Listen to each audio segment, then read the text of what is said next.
merde. Salut mon petit poulet. Ah, ça fait plaisir de te retrouver, hein. Bon, ouais, tout le mois de juin, je me barre de chez moi, hein. J'ai plein de trucs à faire. En plus, il y a des vidéos de ouf qui vont sortir là, bientôt, là, bientôt. Donc je te conseille d'activer la cloche, hein, mettre un pouce vers le haut, évidemment. Et de t'abonner si c'est pas fait, hein.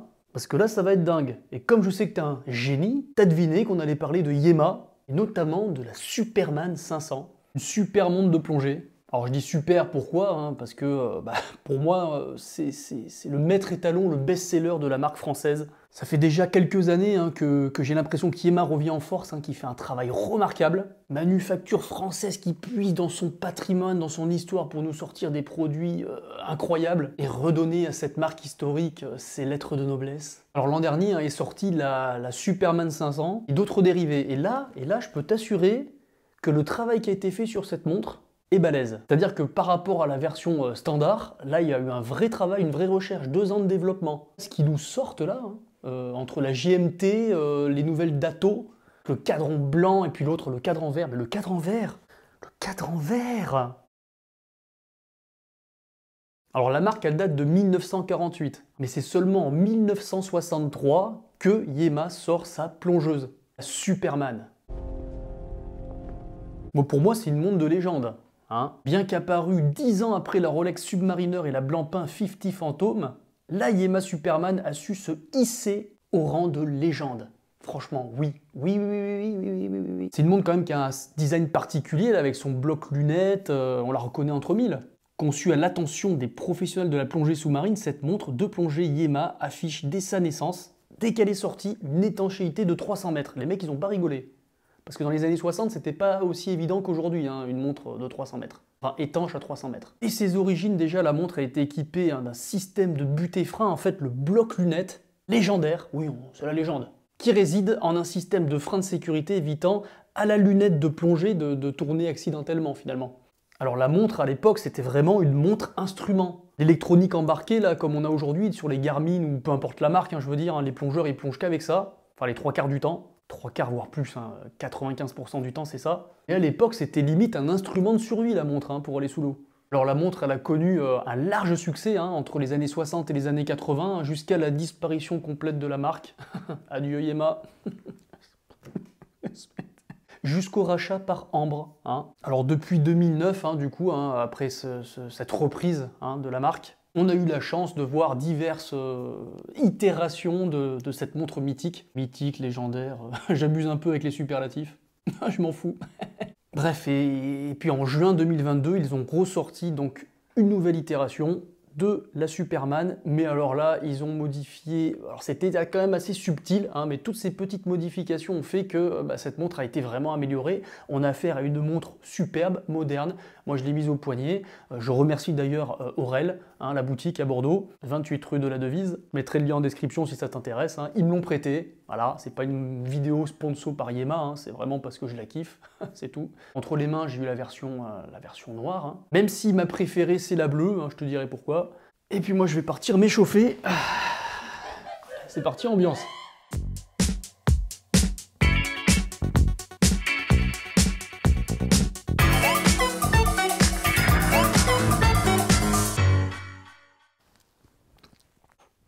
Bon, je vais pas pouvoir te faire une présentation complète de la gamme Superman, hein, avec les nouvelles GMT qui sortent, les nouvelles Dato, parce que j'en ai pas pour l'instant entre les mains. Mais à part les coloris, ça reste exactement la même technologie. Hein. Il s'agit pour cette version 500 hein, d'être une version upgradée de la Yema standard Superman. À la base, elle est proposée en cadran bleu, en cadran noir, en taille 39 ou 41 mm. Alors j'ai essayé les deux.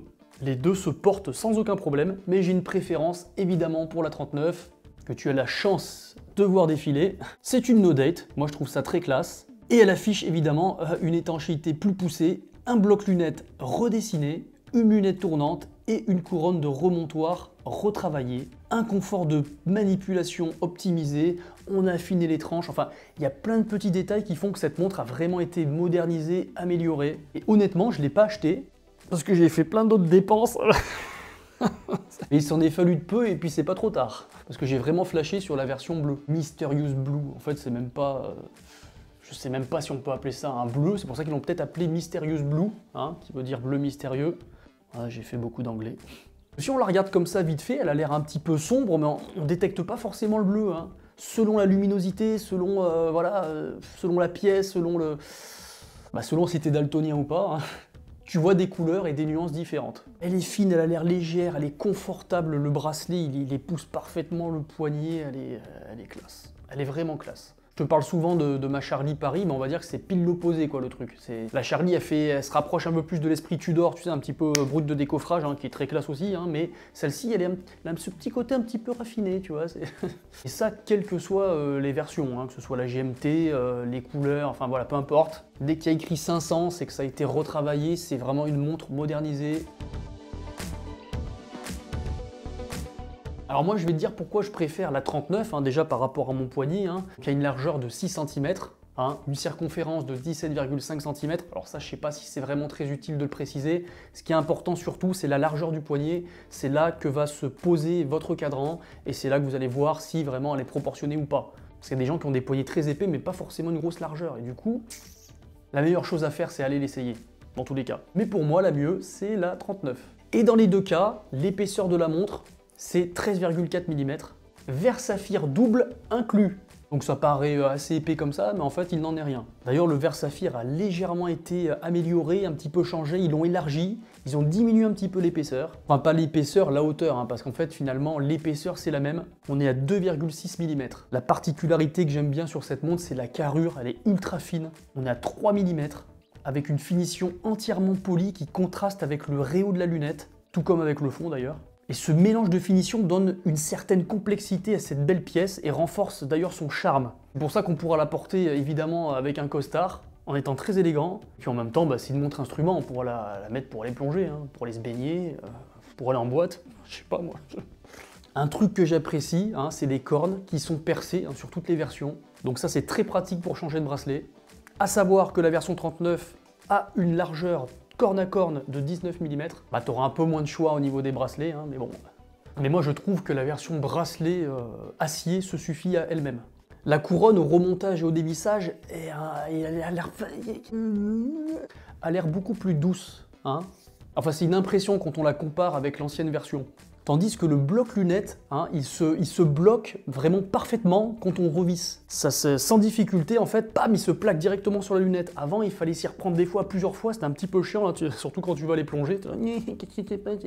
Enfin, c'était chiant, quoi. Ah, ça se cale, c'est parfait. La lunette ne souffre d'aucun jeu, hein, 120 clics, unidirectionnel, c'est parfait. Avec un insert en aluminium, avec un repère triangulaire doté de petits points luminescents, hein, jonchés, Super Luminova, de grade A.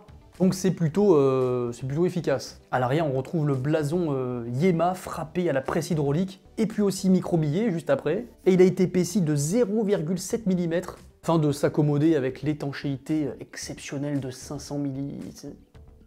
N'importe quoi, 500 mètres. Hein. Je sais pas si ça a une influence quelconque, mais je trouve que ça fait... C'est marrant parce que cette montre, elle fait quand même assez fine, les proportions sont tellement idéales, qu'on n'a pas l'impression d'avoir un bloc au poignet qui est prêt à descendre à 500 mètres. Ah oui, petite subtilité énorme. C'est vrai que bon, ce bloc lunette, quand on est plongeur, hein, je sais pas si t'es plongeur ou si t'as déjà fait des plongées, en tout cas moi oui, hein, et c'est vrai qu'habituellement on a tendance, hein, à remonter directement, enfin voilà, à caler sa lunette une fois sous la flotte. En fait là, le mieux c'est de le faire avant de sauter du bateau. Parce que le problème c'est que t'es obligé de dévisser ta couronne, donc tu exposes ta montre.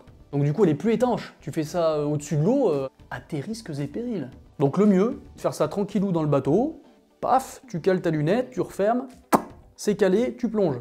Là, t'oublies de le faire, t'es dans l'eau, pouf, attention sur cette version, ah, ils ont pensé à tout. Parce qu'une fois la couronne dévissée, pour pouvoir régler sa lunette, on assure quand même ici une étanchéité de 3 ATM. Ça veut dire que la montre, elle est étanche. Bon, elle est pas, faut pas l'immerger, hein, on déconne pas. Mais par contre, elle reçoit des petites éclaboussures, tout ça. C'est censé fonctionner. Donc petite sécurité ingénieuse en plus. C'est bien d'y avoir pensé. Forcément c'est unique, pourquoi? Parce que leur système il est unique, personne ne le reprend, voilà, c'est dans l'ADN Yema Superman. Alors je trouve qu'ici ils ont fait fort hein, quand même, hein, tout simplement en supprimant le guichet dateur, hein, qui pour moi est assez indispensable en général. Bon ici ils l'ont supprimé, mais je trouve que l'esthétique, le rendu est formidable. Je vous assure, j'arrête pas de parler en bien de cette montre, hein, c'est parce que je veux l'acheter, hein, je ne suis pas sponsorisé. Les potos qui me l'ont prêté la montre, donc je peux pas te... Voilà, je te vends rien en fait, hein, si t'es pas content tu pars. Hein. En reste, je déconne. De toute façon, pour une tool watch de ce style, la date n'a pas forcément d'importance, hein, surtout quand on reste dans l'esprit de montre outil de plongée. Bon, tu sais quel jour on est, hein. Bref, c'est pas forcément indispensable, mais en tout cas, le fait de l'avoir retiré, bah, ça permet d'avoir une meilleure lisibilité, on va dire. Un bel équilibre esthétique. Alors ici, on a la première option hein, sur fond noir, hein, avec des index imprimés couleur crème, donc pour renforcer un petit peu le côté vintage, accompagné d'une mention rouge faisant écho à l'emblématique trotteuse pelle, et ça lui confère, je trouve, une touche rétro-sportive du plus bel effet. Ma préférée, hein, là je vous la présente pas, voilà, parce que j'ai pas pu l'avoir entre les mains vu que bah, j'ai eu la noire, hein, du coup, hein, je peux pas non plus, voilà, il y a tellement de succès, c'est dur de se procurer un modèle. Hein. Là, la mystérieuse Blue, hein, donc c'est un bleu marine hein, qui est assez proche de celui de la Navigraph Marine Nationale. Plus profond hein, que le bleu qu'on a habituellement sur ces montres-là. Ici, le Super Luminova hein, sera appliqué, ça sera une couleur BGW9. Et plutôt, ça tire un petit peu sur le bleu, tu vois, c'est un peu en raccord comme ça. Et pour la version noire, ça tire un peu plus sur le vert. Dans tous les cas, il faut savoir que les versions vertes sont un petit peu plus lumineuses que les versions bleues. Mais bon, là, ça faisait écho un petit peu à la couleur. On voulait rester voilà, pour une particularité esthétique. Le mouvement suspense, hein, c'est quoi? C'est un Yema 2000, voilà, mais à la version no date. Ils ont enlevé la complication date, et puis voilà, ça fait le Yema no date. Yema 2000 no date. Alors le Yema 2000, hein, c'est un mouvement maison, hein, il a été entièrement fait par Yema, sur base, j'imagine, où ils ont pompé sur ce qui se faisait de mieux chez ETA et SW pour Sellita. Là, on va cocher à peu près les mêmes performances que les concurrents suisses, hein, à savoir 42 heures de réserve de marche, 28 800 alternances par heure. Ça va assez vite, moi j'aime bien. Puis une dérive de plus ou moins 10 secondes par jour. Voilà, c'est pas non plus un truc de fou au niveau précision, mais c'est vraiment du très bon. Donc ce mouvement, il est assez récent, mais il a été fiabilisé depuis l'an dernier, depuis 2022. Là, on sent qu'il y a une grosse amélioration. Beaucoup moins de retours SAV sur le mouvement. Enfin, en tout cas, des retours que j'en ai. Donc très rassurant. Puis voilà, c'est cool de se dire que bon, on a une montre avec un mouvement maison, quoi. Alors, mouvement maison, attention, ça veut pas dire mouvement manuf, hein, parce qu'ils développent aussi avec leur micro-rotor Yema un mouvement manufacture. Pourquoi manufacture? Parce qu'ils fabriquent tout en France. Ils fabriquent quand même des pièces en France et tout, enfin, plus de 70% quand même. Là, tout est fabriqué en Chine. C'est eux qui mettent en place voilà, le mouvement, il a été développé, etc. en France, etc.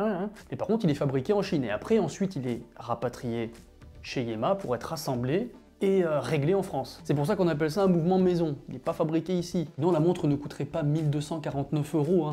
Non, elle coûterait plus de 2000 balles. Faut pas rêver. Un mouvement entièrement fabriqué en France, ça coûte cher. Même si les tendances vont commencer un petit peu à s'inverser, puisqu'on risque de trouver bientôt des mouvements français, pas trop chers, je t'en reparlerai bientôt. Une nouvelle histoire se dessine pour la France, ça c'est la classe. J'ai complètement dérivé, je sais pas pourquoi. Bon voilà, c'est une montre assez unique, hein, cette Yema Superman, sa version 500, elle est vraiment modernisée, je trouve qu'elle a toute sa légitimité dans le monde des plongeuses. Alors oui, 1249 €, ça commence à piquer un petit peu le... Mais je pense que l'investissement en vaut le coup quand même. Hein. N'hésite pas à me dire en commentaire ce que t'en penses. Hein. Si t'en as une, alors là, lâche-toi. Hein. Là, actuellement, là, il y a les précommandes. En tout cas, c'est le 23 mai. Je sais pas quand va sortir cette vidéo. On devrait être à peu près dans le même... En tout cas, la montre va bientôt sortir. Enfin, en précommande, du moins. En version blanche et en version verte. Donc, magnifique dato. Je pense que les deux vont partir... Alors moi j'attends de les voir en vrai quand même, j'aimerais bien les avoir entre les mains, au poignet, etc. Mais je pense que ma préférée sera la verte. En tout cas ça rend bien sur les photos. Un jour c'est sûr je vais craquer sur une Yema Superman. Hein. Je sais pas quand, je patiente un peu là. Mais cette 500, voire même peut-être cette GMT me fait de l'œil. J'espère que t'as kiffé. N'hésite pas hein, à mettre un petit pouce vers le haut, ça fait plaisir. Tu commentes, hein, tu dis si c'est nul ou si c'est bien, juste pour énerver un peu les algorithmes. Puis tu t'abonnes, hein, on a grandi l'équipe, moi je kiffe. Allez, prends soin de toi, je te dis à très bientôt. Bisous poutou!